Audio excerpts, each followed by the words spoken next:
fundacional de un intelectual chileno en el siglo XX. Sus primeras letras no fueron la enseñanza de una limpia caligrafía, sino los cachuchazos del general Zambruno apenas llegó a su casa y preguntar por Mercedes Rosales. Fue el momento en que ambos con su hermano se lanzan contra el hombre para proteger a su madre y recibir los golpes del corpulento y bigotudo militar español. Esta anécdota en nada se asemeja a la imagen que Joaquín Edwards Bello nos entrega en uno de sus artículos. Sin perder los dosis de objetividad y de justo equilibrio, nos recuerda las circunstancias en que llega Zambruno en medio del fuego patriótico que invadía a la población de Santiago en esos días. Y agrega que muy por el contrario, Zambruno era un hombre cauteloso y educado, que la frustración y el odio de la Reconquista había teñido de rasgos monstruosos. Todo cabe en la relatividad de todo lo que se refiere a la vida de los hombres, y sus actitudes, sus simpatías y sus odios. Esto muestra una vez más que la visión histórica es siempre muy relativa. Unos ven la historia de una manera y otros de otra, ¿y quién es el que gana? Difícil saberlo. Por esos días, sin embargo, el adolescente Vicente Pérez Rosales vivía sus primeras experiencias luego del disfrute efímero durante unos años de independencia antes de la Reconquista. Después de la batalla de Chacabuco, que es homenajeada con bombos y platillos y copas lanzadas al piso en casa de sus padres, donde celebran el triunfo O'Higgins, San Martín y el Estado Mayor formado por argentinos, uruguayos, chilenos y franceses, el desastre de Cancha Rayada vuelve a encoger los ánimos y lleva a la familia de Vicente a salir en dirección a Mendoza. Pero aquí tampoco terminan las malas experiencias. Asiste al fusilamiento de Luis y Juan Carrera, los promotores junto a su hermano José Miguel de la independencia de Chile. No podía presenciar impávido esa experiencia. Son jóvenes de su misma clase, que lucharon también por la libertad. No se imaginó que años más tarde volvería a tener una experiencia semejante en Curicó, al presenciar el fusilamiento de varios conocidos ordenado por Diego Portales. Le causó malestar y desencanto esta experiencia ahora ya liberado Chile de los españoles. El autoritarismo de Diego Portales iría erosionando su prestigio a pesar de su estrecha amistad con Andrés Bello. Ya era una figura cuestionada cuando José Victorino Rastarria fue alumno del eminente venezolano. Habría que partir nuevamente de cero, y esa fue la experiencia fundamental de su vida desde la niñez. Construir duramente su propia existencia y la de todo el país, los sueños democráticos y republicanos aprendidos de la Revolución Francesa y la norteamericana, países que visitaría años después. Comenzaría, como es natural, por su propia vida, y ésta se inicia a los 15 años por un azar, como pasaría con el resto de su existencia, que la muerte ronda pero no toca. Aquí recordé yo el caso de algunos personajes de la historia que uno no sabe por qué, depende del grado de fe que tenga uno en alguna religión, o en algún caso por qué algunas figuras de la historia han hecho un recorrido tremendamente peligroso y sin embargo la muerte no los ha tocado. Hablo, por ejemplo, me recuerdo de Darwin. El viaje de Darwin es una cosa increíble, cómo no lo mataron en muchas ocasiones. ¿Para qué decir von Humboldt? Entre serpientes, en los ríos grandes de Latinoamérica, cómo siguió viviendo y cómo no le llegó ninguna peste, nada. Y en el siglo XX, un gran escritor alemán, el más grande escritor alemán junto con Thomas Mann, que es Ernst Jünger, héroe de la Primera Guerra Mundial, herido 7 veces, héroe de la Segunda Guerra Mundial, enviado a Rusia para ver cómo los generales rusos veían la posibilidad de matar a Hitler, vuelta allá a matar, liquidaron a casi todos sus compañeros, a los cuales él acompañó, aunque no estaba de acuerdo con la muerte de Hitler, porque pensaba que no arreglaba nada. El único que se salvó porque tenía especialmente la admiración de Hitler, que lo consideraba uno de los grandes escritores alemanes. Bueno, son gente que uno dice, ¿cómo pasaron? Y este hombre llegó a los 102 años. Y él mismo dice, yo debía estar muerto a los 36 años. Y seguí viviendo hasta los 102 años. Bueno, así es el hado que acompaña a ciertos personajes, entre los cuales estaba Vicente Pérez Rosales, que estuvo metido en cuanto lío y en cuanto problema hay, y sin embargo no lo mataron. ¿Quién protege a estos tipos, digo yo?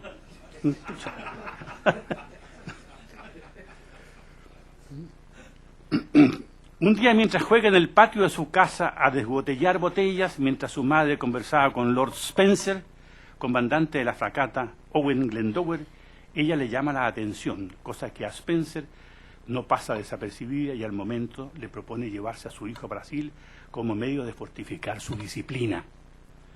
Su madre acepta cordialmente, sin pensar que iba a ser una pésima experiencia para su hijo. Lord Spencer lo manda a vivir con los marineros, prohíbe a los oficiales hablar con él y en Río de Janeiro lo desembarca. Debe pasar allí 2 años hasta que la inglesa María Graham, en viaje a Chile, lo trae de vuelta en la fragata Doris. Esta experiencia le permite olvidar el rencor de los ingleses y aprender a dibujar y a escribir memorias como la señora Graham. Pero esta brutal y negativa experiencia no lo desanima. La acción, la aventura son parte de su naturaleza, y en cuanto se le presenta una oportunidad de conocer el mundo, acepta el desafío sin vacilar. Confiesa desde un comienzo su simpatía por la vagancia y las cosas ignotas, entre comillas. Vicente era de esos hombres que al parecer nunca conoció el miedo, ni el desánimo. Lo primero lo demostró desde la adolescencia y en múltiples circunstancias. Lo segundo, cuando vio quemarse en pocos minutos toda la ciudad de San Francisco, sin perder el entusiasmo por seguir con sus mismos planes. Hoy día ni los más jóvenes, ni los un poco más que adultos, mayores, habrán dejado oír alguna vez la expresión patas de perro, patiperro, en su versión abreviada.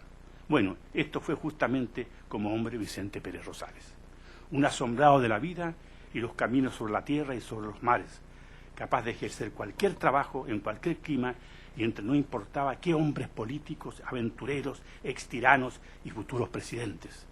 Se relacionó con Rosas en Londres, dialogaba largamente con Domingo Faustino Sarmiento en Buenos Aires, enamorado de la vida y prácticamente del amor en todas las latitudes, amigo de bandoleros y abierto a todas las profesiones para conocer y pelearle a la vida. En resumen, un símbolo del chileno del siglo XIX y arquetipo del patiperro en los siguientes siglos. Tal vez como en el caso de por qué somos un país de poetas más que de narradores, es difícil encontrar una convincente respuesta al caso de los patiperros. Tal vez el aislamiento casi insular del país lleva a los primeros a la inversión en sí mismos y de ahí regresar con un libro de poemas entre los dientes. Y los segundos, el acicate de conocer y experimentar lo que está más allá del mar y de las fronteras. Pero ambos son simples e incitantes suposiciones que no tienen por qué dar en el mismo centro del blanco. El caso de Vicente Pérez Rosales es un tipo muy común entre los chilenos y similar al espíritu de los aventureros. Pero en este caso un aventurero con un especial sentido de observación y amor a su patria, que le viene de sus primeras experiencias de cuando era un niño.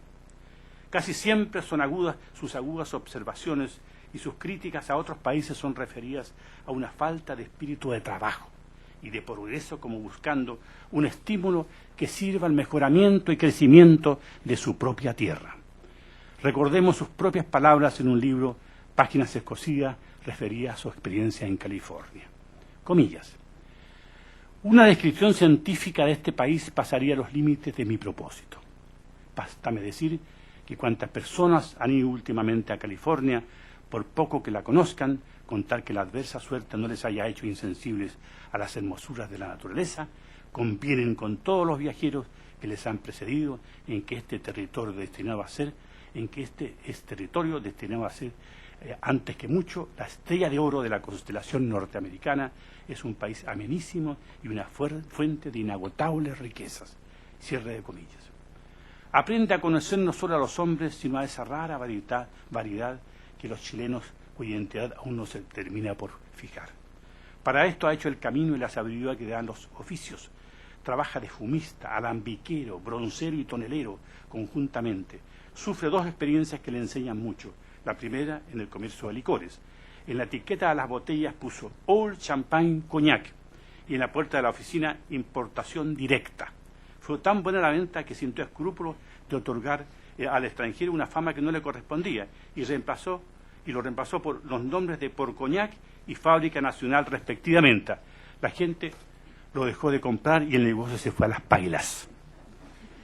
Esto nos habla que desde esos primeros años de la independencia desarrollamos un espíritu de imitación que perdura hasta ahora.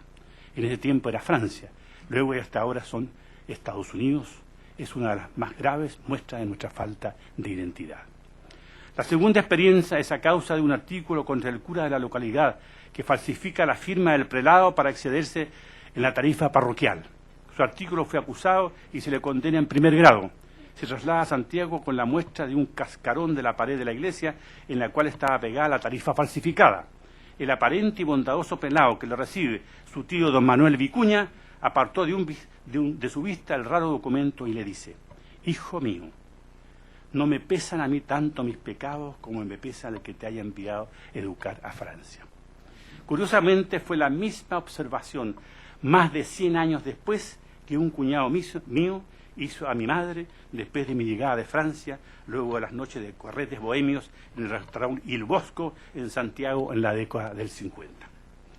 Pérez Rosales había aprendido 2 cosas: el espíritu extranjerizante del chileno y el horror a la verdad de sus compatriotas, que se escudaban en el peligro de la reflexión y del conocimiento, que en esos años solo se aprendía en la escuela deformadora de Europa. Luego de dedicarse a la minería en un cerro de la costa de Colchagua, piensa que la ganadería es la más noble industria. Este trabajo se avenía especialmente con su espíritu aventurero y desafiante ante todos los peligros. Pagó 11 años y ganó buen dinero. Volvió a Francia, pero no quiso dejar ningún testimonio sobre este segundo viaje. No es necesaria una gran intuición para suponer que fue para ver de nuevo a la Malibran, aquella actriz que en su primer viaje le había sorbido los sesos. Curiosa expresión ese, sorber los sesos. ¿Eh? Una mujer le sorbe los sesos al hombre y el hombre a la mujer, supongo. Sí, es perder los estribos. También, ¿no? Obnubilarse y no ver después y pagar las consecuencias con los años.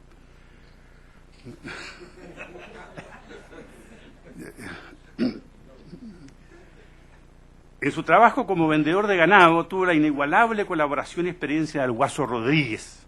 Con él arriaba ganado a lugares cercados y de allí los trasladaba a Chile a través de la cordillera. O bien se los robaban a los indios que los llevaban a la provincia de Buenos Aires. No contó con que se encontraría una vez más ante la muerte frente a los soldados del resguardo argentino. Y una vez más, gracias a su sangre fría y a la lealtad de su fiel Manuel Campos, salvaron el pellejo y lograron engañar a los soldados y quedarse con 2 caballos ensillados.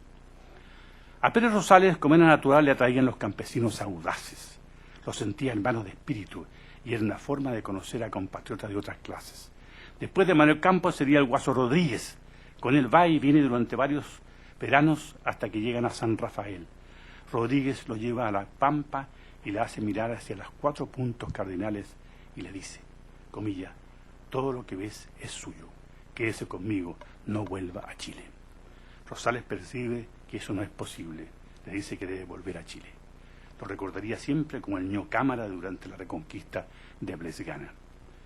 Luego de un tiempo en Comalle, nuevo fundo en arriendo, se viene a Santiago y con su hermano Ruperto trabaja en decoraciones en el Teatro de la Universidad.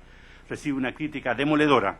Luego publica un periódico y, aburrido del periodismo, se va a Copiapó.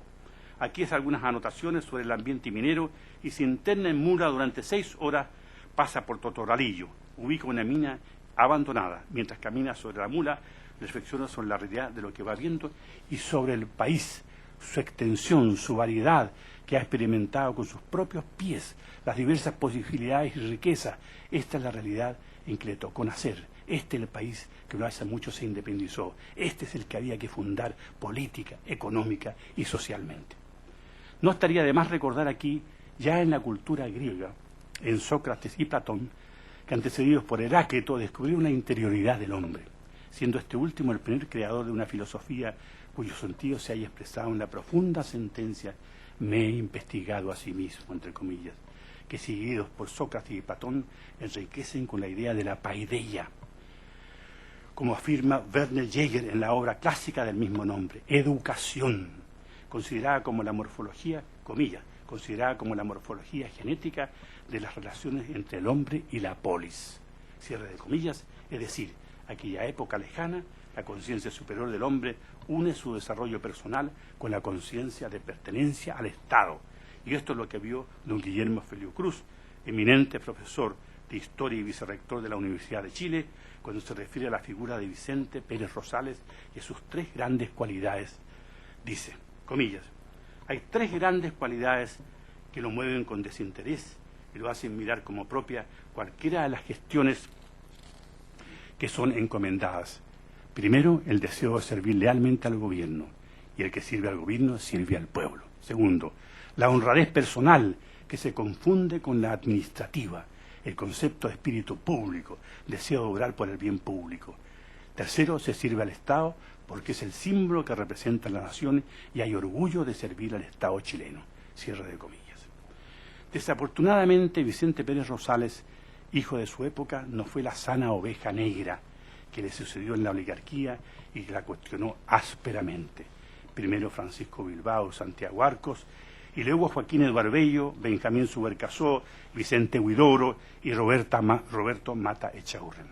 Fue incapaz de desenmascarar una clase poco democrática, racista y sin el menor espíritu latinoamericanista hasta el día de hoy. De haber diseñado, como tantos otros de su clase, como la mayoría de los políticos y gobernantes, la realidad mapuche, que configuró desde un comienzo, desde la conquista, un país mestizo y de españoles e indígenas, aparte de Bernardo Higgins y los hermanos Carrera, que reconocieron el legado de insumisión y valentía de los araucanos y los pusieron de ejemplo para combatir contra los españoles y lograr definitiva independencia. Él se unió a los que caían en la homogeneidad de la raza blanca y procuraron hacer de Chile un país europeo. Más tarde, interiorizado estas ideas, será uno de los propugnadores de la inmigración alemana en el sur del país. En 1948, de la Revolución del 48 en Francia y Europa, parte a California con hermanos, parientes y mozos. Aquí sus aventuras se multiplican.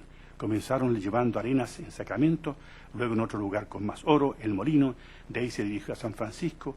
Allí supo que El Molino habían sido robados y asesinados varios paisanos suyos. Los que se salvaron llegaron a San Francisco, pero ninguno quiso volver a la Chile. Las posibilidades de ganancia eran tan grandes que prefirieron seguir la aventura. Después de algunos descalabros y una epidemia de tercianas, construyeron un edificio, el Restaurante de los Ciudadanos, en el verano de 1949. Pero duró poco. La ciudad había crecido tanto que necesitaban brazos, razón por la que decidieron volver a su tierra. Estaba esto decidido cuando un devastador incendio devoró el restaurante y media ciudad. 8 días después del incendio y luego de 2 meses y medio en una barca abandonada y ligeramente reparada, recuerda el mismo, comillas, los vigorosos freteros, los modestos lavanderos, de no muy limpias ropas, los navegantes de los Deis Mayanan, los infatigables mineros de Barreta, de Pala y de Batea, los derrotados de Sonora, los armadores de la Impermeable, los amables y embusteros comerciantes de Sacramento, los médicos y sepultureros, los carpinteros constructores, los hoteleros y sirvientes de mano, introducidos de marineros unos y otros de expertos pilotos, abrazaron con ternura a su llorosa madre en el tranquilo Chile. Cierre de comillas. Nada más certero que la descripción de la experiencia anterior de unos hombres que marcaron una constante y el inicio de un mito de lo que podrían hacer los chilenos que dejaban su tranquila tierra en busca de fortuna y de un destino mejor en cualquier parte del mundo y evitar seguir en el anonimato y frustrados en su propia tierra. Es la historia de muchos hasta nuestros días. De regreso y la vuelta de algunos meses, don Antonio Vara se le ofrece el cargo de agente de colonización en Valdivia. Estaba en su salsa para concretar la fórmula idiosincrática heredada de los gobiernos de la independencia, que consistía en liquidar a los indígenas y traer inmigrantes europeos. Ya lo había comenzado a hacer algunos particulares hábitos de adueñarse de cuanto existía en los alrededores de Valdivia. Antes que llegaran los alemanes, enviados por Felipe, se aprovecharon de los indígenas que no entendían de contratos y así hacerlos lesos y quedarse con sus tierras. Fórmula nacida entonces y que llegó hasta avanzados del siglo XX. El mismo Vicente lo practicó luego de visitar la Unión, Río Bueno y Osorno, por defender al Estado, adquirió terrenos como pudo de los indígenas. El 12 de febrero de 1553 quedó inaugurada la colonia de Puerto Montt. Había descubierto los mejores terrenos para colonizar y vencido todas las dificultades oficiales, sociales y religiosas que dificultaban la colonización. Fue el momento en que se acentuó el desdén por los indígenas, a la vez que aumentaba la admiración por todos los europeos, simbolizaban los alemanes que llegarían al sur, estimulados por el propio Vicente Pérez Rosales. Pasaría 6 años en Alemania promoviendo la avenida de inmigrantes a Chile, para la cual escribió en francés un ensayo sobre Chile. Desgraciadamente nunca pensó Vicente Pérez Rosales, como tampoco ningún personero del gobierno, ni menos la oligarquía terrateniente que mandaba sin contrapeso en el país, que esa política de inmigración y de asimilación a la raza blanca y a la cultura europea liquidaría por muchos años los sentimientos latinoamericanistas, la conciencia de una cultura mestiza, base de una verdadera identidad que aún no alcanzamos. El absurdo de esta idea de la uniformidad de la raza y de la negación de la presencia mapuche y mestiza llega a su colmo a menos de 30 años de su muerte en un informe del Estado el año 1915. Comillas: los indígenas de Chile eran pues escasos, salvo en la región sur del Valle Longitudinal, esto es, en lo que después se llamó Araucanía. Por otra parte, la condición del clima muy favorable para la raza blanca hicieron innecesaria la importación de negros durante el período colonial. A estas circunstancias debe Chile su admirable homogeneidad respecto a la raza blanca o caucásica, predomina casi en absoluta, y solo el antropólogo de profesión puede discernir los vestigios de la sangre aborigen en las más bajas capas del pueblo. Increíble. ¿Para qué estamos con cuestiones? Increíble. Es eso a Chile, pues. Hoy en día ninguno de los candidatos, ni siquiera Enrique Ominami, ¿no?, habla de identidad. Eso es lo que decía ayer precisamente nuestro amigo Ortiz. Lamentable, porque mientras Chile no tenga una identidad no va a ser nada, no va a ser un país grande. Eso es muy simple. Porque ¿qué es lo que significa no tener identidad? Tratemos de aclarar un poco esta cosa que se usa mucho en la identidad y sin embargo se sabe poco. Falta de identidad significa desconocer una parte de nuestra historia. Desde la llegada de Pedro Valdivia comenzamos a ser en ese momento un país mestizo. Y esto se ha negado hasta ahora. Porque hasta hoy día, usted le pregunta a una persona qué es la identidad, no tiene idea. Punto 1. Y punto 2, no tiene idea de que simplemente el país ha vivido una mentira durante 400 años. ¿Y quién vive una mentira tanto en lo individual como en lo colectivo? No tiene porvenir. O tiene un porvenir muy precario. Y eso es lo que ha sucedido en Chile. Yo creo que, y aquí voy a sugerirles, a la mayoría no sé, si algunos cuantos de ustedes han oído hablar de un libro de un historiador norteamericano que es muy amigo de Chile, incluso ahora jubiló en los Estados Unidos, compró un departamento aquí en Santiago, y que venía con sus cursos de la Universidad de Davis, un curso de intercambio con la Universidad Católica. Yo lo conocí en una ocasión en la biblioteca que yo dirijo ahora, porque era amigo del fundador de esa biblioteca, que es un norteamericano que se llama Arnold J. Bowers. Este hombre escribió para mí el libro más clarificador sobre Chile, más que cualquier libro de antropología, de sociología, de antropología, de arqueología, ¿no?, que es un libro que se llama Historia Rural de Chile desde la conquista hasta nuestros días. Bauer, ¿tú lo conoces? ¿No? Un libro extraordinario. ¿Por qué? Porque se habla, ahí, digamos, se descubre la génesis de cómo se fundó Chile. Él se basa en... El libro tiene las ventajas que escribe extraordinariamente bien y tiene una bibliografía que es apabullante, simplemente apabullante. No sé cómo consigue, sino un equipo me imagino que en Estados Unidos tiene equipo para investigar, porque tú no puedes concebir la cantidad de datos que hay ahí. Te habla de la cantidad de caballos y de ganado que tenía el señor Echenique en su fundo en ¿cómo se llama?, cerca de Santiago. ¿Cuántos caballos tenía el señor Errázuriz? ¿Cuántas vacas? Y ahí es un libro que yo le recomendaría a cualquier persona que quiere saber lo que es este país. Historia rural de Chile, de la conquista hasta nuestros días. Este mito de una falsa homogeneidad de raza fue lo que llevó al país en manos de una oligarquía agraria a ser dueños no solo de las tierras, sino del Estado, tal como lo vio un estudioso inglés, Paul S. Range, en 1900. Este es un epígrafe que tiene Arnold Bauer en uno de los últimos capítulos del libro. Es una cosa realmente, oye, apabullante esto que dice aquí, realmente increíble. A propósito de Chile, comillas, esta sociedad constituye actualmente la única aristocracia del mundo que todavía tiene completo y reconocido control sobre las fuerzas económicas, políticas y sociales del Estado en que vive. Y Carlos Fuentes, en un sentido más amplio, latinoamericanista, dice lo siguiente que también deberíamos aprender de memoria. Comillas, todo el problema de la identidad de América Latina se da alrededor de un punto fundamental: reconocer la existencia de nuestra diversidad y nuestro mestizaje. Allí radica toda nuestra riqueza. Cierre de comillas. Sin embargo, en el caso de Vicente Pérez Rosales podríamos agregar que fue, sin embargo, el primer cronopio chileno, a quien nada lo desconcertaba, nada lo turbaba, nada consideraba un fracaso, solo un simple contratiempo desde el cual partía de nuevo con igual optimismo. Vivió la suma de varias vidas, lo cual le permitía contar historias verdaderas o inventadas durante muchas horas, y representó mejor que nadie el temperamento del pata de perro del chileno. Sus últimas palabras lo retratan, como dice el dicho popular, de cuerpo entero. Su sabiduría, valentía y serenidad para vivir la demostró en el momento de morir. Comillas, me voy. La delantera nomás les llevo. Deseo que se les diga que allá los va a esperar su viejo amigo. Muchas gracias.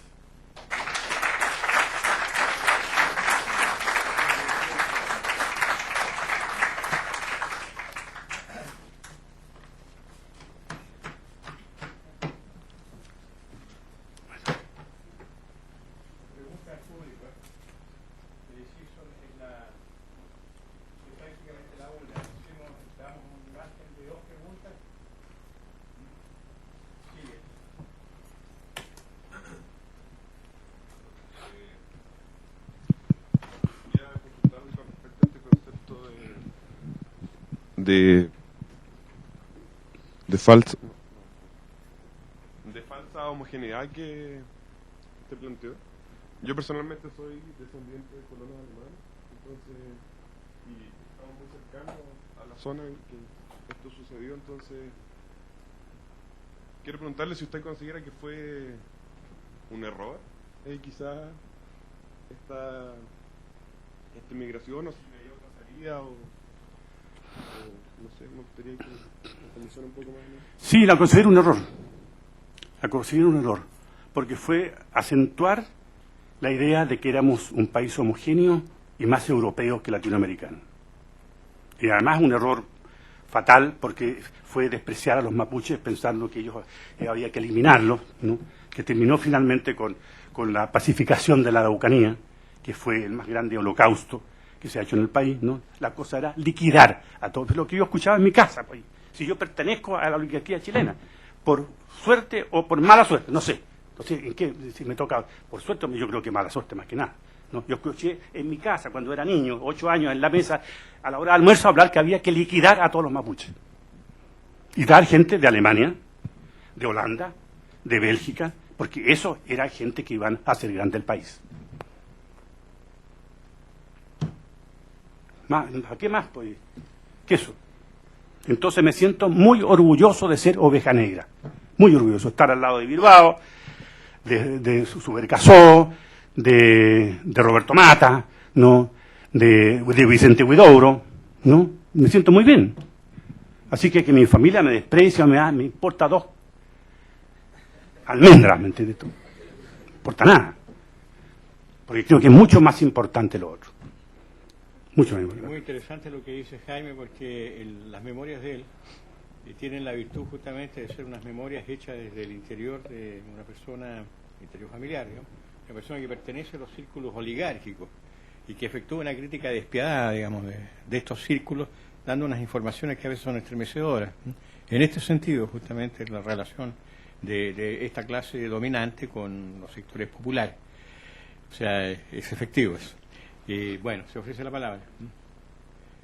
Por favor. Buenas tardes. Yo tengo una consulta. Usted habla de que Chile debe poseer una identidad. ¿Perdón? Usted habla de que Chile debe poseer una identidad, ¿no es cierto? Sí. Mi consulta va a la siguiente. ¿Usted cómo rescataría la identidad de nuestro país? Mira, yo te voy a decir una cosa que no es original, ¿eh? Pero que recuerda a Martin Luther King. Dice Martin Luther King, I have a dream. Dice, a dream que puede hacer que seamos algún día y que se ha cumplido ahora con Obama, pues. Yo tengo también un sueño, fíjate, más pequeño tal vez, el sueño del que algún día un presidente de la República de Chile, en el Palacio de la Moneda, en el balcón de la Moneda, se dirija a Chile diciendo: chilenas y chilenos, soy el presidente de todo Chile, de los que votaron por mí y de los que no votaron por mí. Pero quisiera agregar una cosa: soy el presidente de un país mestizo. Ese es mi sueño. Nada más. Buenas tardes, mi nombre es Rodrigo Landaeta. A propósito de su labor como ensayista en relación a estudios de literatura extranjera, el elemento extranjero en la literatura, que creo que en El espejo y la palabra, uno de sus libros, usted lo trata.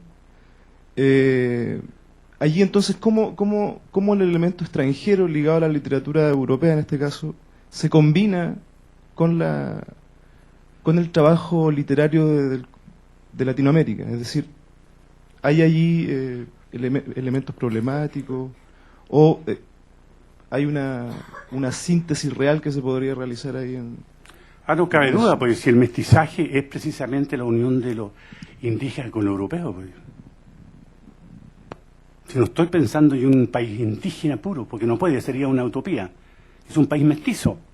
Pero el mestizaje ¿de qué es? De lo europeo con lo indígena. Entonces, naturalmente que para nosotros por ejemplo, no podríamos prescindir, por ejemplo, de la influencia notable, absolutamente notable, de la literatura norteamericana. Pues. El más grande escritor norteamericano del siglo pasado, equivalente a Neruda en Chile, en Latinoamérica, perdón, equivalente a Neruda en Latinoamérica, de esos genios que son absolutamente arrolladores, ¿no? Es William Faulkner, un escritor del sur de los Estados Unidos. Ese fue el que más influyó en el boom, llamado de que hablaba aquí mi amigo. Faulkner influyó, Vargas Llosa me lo reconoció a mí en Barcelona, una vez conversando con él, que él tenía una admiración enorme por Faulkner. No, García Márquez, Manuel Rojas en Chile. En México, una gran influencia, incluso sobre Juan Rulfo. Es decir, la dimensión de la influencia de William Faulkner es realmente apabullante. Y es un escritor norteamericano. La gran literatura norteamericana no se puede desconocer, junto a otros escritores que fueron importantes, porque como Proust, por ejemplo. Proust, que parece un escritor muy refinado y muy de salón, fue el hombre que fue lo que se llamó en Chile en la literatura el realismo trascendental. ¿Cuál era ese? El realismo que, partiendo de la realidad latinoamericana, se elevaba a un nivel universal. Es decir, que dejaba de lado la cosa puramente folclórica, ¿no?, de la literatura de la primera parte, digamos, de lo que se llamaron las novelas ejemplares latinoamericanas, ¿no? Don Segundo Sombra, La Vorágine, ¿no es cierto? Todas esas novelas que hoy en día son novelas que interesan más como antropología que como literatura. Bueno, ese tipo de literatura lo hizo Proust. Proust te hablaba de una iglesia de un pueblo, te hablaba de la comida a través de una empleada que tenía uno de los personajes, digamos, de que se metía dentro de la personalidad de esa nana, por decirlo como se dice hoy en día, ¿no? Analizaba los pregones callejeros cuando los oía y los relacionaba con la música y con un tipo de música especial. Esto lo reconoció nada menos esto mismo que estoy diciendo yo, que yo lo había visto y después, digamos, de alguna manera lo tenía un poco ahí entre paréntesis porque no me atrevía a ponerlo, porque decía yo, ¿por qué voy a ser yo el primero que...? Pero lo vi después en una conferencia que dio Alejo Carpentier en París, pues, en que habla precisamente de esto mismo, cómo a él lo influyó la novela de Proust, En busca del tiempo perdido, donde se iba a lo más peculiar de la cultura francesa, a lo más diario, para elevarlo a un nivel universal. Pues. Incluso Neruda reconoce la influencia de Proust. Hay una anécdota de Neruda con